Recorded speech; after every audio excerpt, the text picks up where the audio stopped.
Thanks, everybody. I'm Don McDaniel. I'm with Sage Growth Partners. We're a healthcare strategy and technology firm. We're based in Baltimore, Maryland. I'm thrilled to be here. I'm a healthcare guy. As I tell people, we're about an inch wide and a mile deep. We sort of eat, sleep, drink healthcare. And I want to tell you a little bit of a story about healthcare. And so a lot of people that aren't in healthcare, it's sort of boring, and it's not necessarily cocktail party discussion. But what's the problem with healthcare? I don't pretend to know all of the issues with healthcare, but this is going to lead to why we're involved in healthcare. And you can help me think about how we mainstream this story, because I think it's a really relevant story, because we're sort of on a crash course with destiny. We've got to fix the healthcare system in our country. And quite frankly, this is a problem that's perpetuating itself throughout the world. Interestingly enough, people talk about our system in a certain way. We like to bash managed care. Famous movies have done this, so on and so forth. If you read The Economist in the back, it says, wanted American healthcare experience, American managed care experience. So in other countries, they're trying to privatize systems and move away from some of the movements that we've made here. But there's a famous four-blocker, or this is my famous four-blocker, that I think tells this story a little bit about healthcare and why it's important and why we need to deal with this. And the skill set to deal with it includes many of the things that we've talked about in this realm of soft skills, which I think is very, very valuable. But we're about ready, I think, for a number of reasons, to enter the most significant change management exercise in the history of industry, because the healthcare business is huge, right? How many people know the size of the U.S. health economy? Somebody tell me, how big is it? Total economy, $15 trillion. How much of it is healthcare? $3 trillion? You're pretty damn close, $2.6 trillion, okay? So problem number one is, we've got a financial problem. We're spending too much money, right? And so this is GDP. We're quickly approaching 20% of GDP, which means to say that 1 out of $5 spent in our economy is spent on healthcare. The problem with that is, as we spend more and more dollars on healthcare, we're spending disproportionately on healthcare relative to other spending. We can't spend on really important other things like bailing out banks and automakers. I mean, so we're losing opportunities to really. That was a joke. Now, the other interesting thing about this is, let's say that this was labeled 1960 and this is 2011.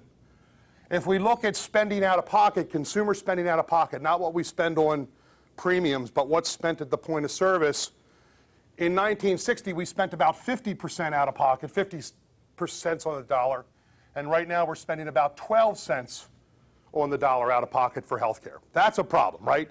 We spend so much because we spend so little. We've completely lost this notion of consumer sovereignty.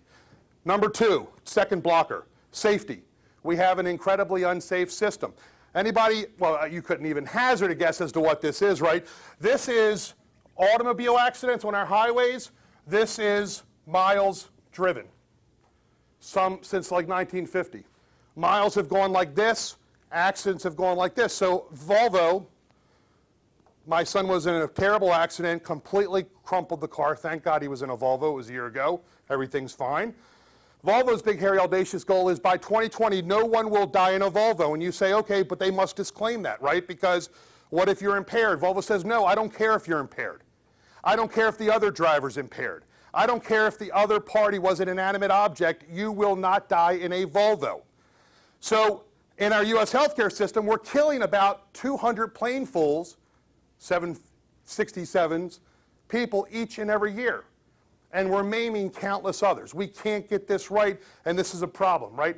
This is a problem because it hampers productivity, because obviously it harms people in a tremendous way. We've got a major demography issue, right? So this is the growth trend of the 65-plus population, right?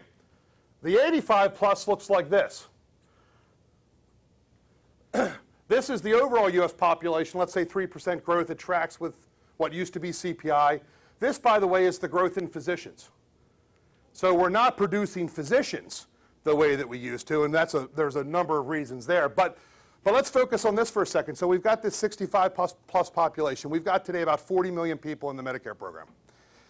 About a quarter of those, 10 or 11 million people, are spending about 50% of total health system spending. So we've got 11 million people that have, on average, 5 or more chronic comorbid conditions.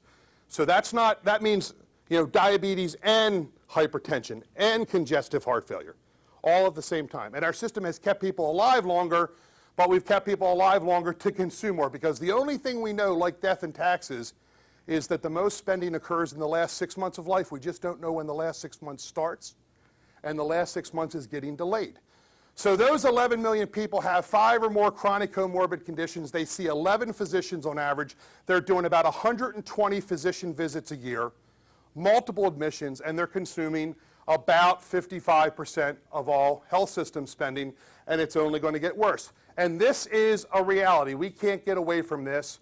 Today we have 40 million Medicare recipients, and by 2025 the number is going to grow to 70 million plus. We're going to have 75 million, give or take, people in the Medicare program by 2025. Oh, by the way, our total health system spending will double by 2025 if we don't change something. So in 2011 dollars, we're going to spend not 2.6 trillion, but about $5 trillion in 2025. Something's got to go here.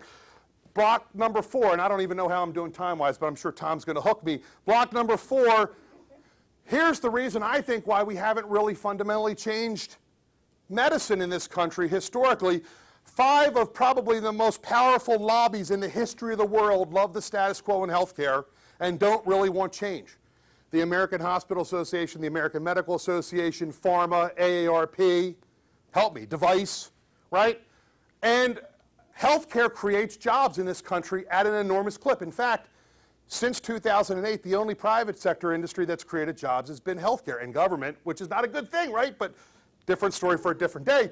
So jobs growth hospital, in most communities, the community hospital is the largest employer. 4.5% of all employment is community hospitals. Number 2 or number 3 is typically physician groups, okay? So we've got this constellation of effects. Well, so the question is, what's different? Why do we have to change now? Well, we have to change now because of this austerity thing, because of things like the debt ceiling, because we can't sustain the spending, because we're becoming more transparent, because we have a class of digital natives now. We have all of these 20-somethings that expect that their records be digitized, that their health care be transparent, that they have better choices. So even in absence of this lack of consumer sovereignty, they're demanding more, and change has to happen. And we're trying to, in our small part, be part of that healthcare transformation. Thanks, Tom.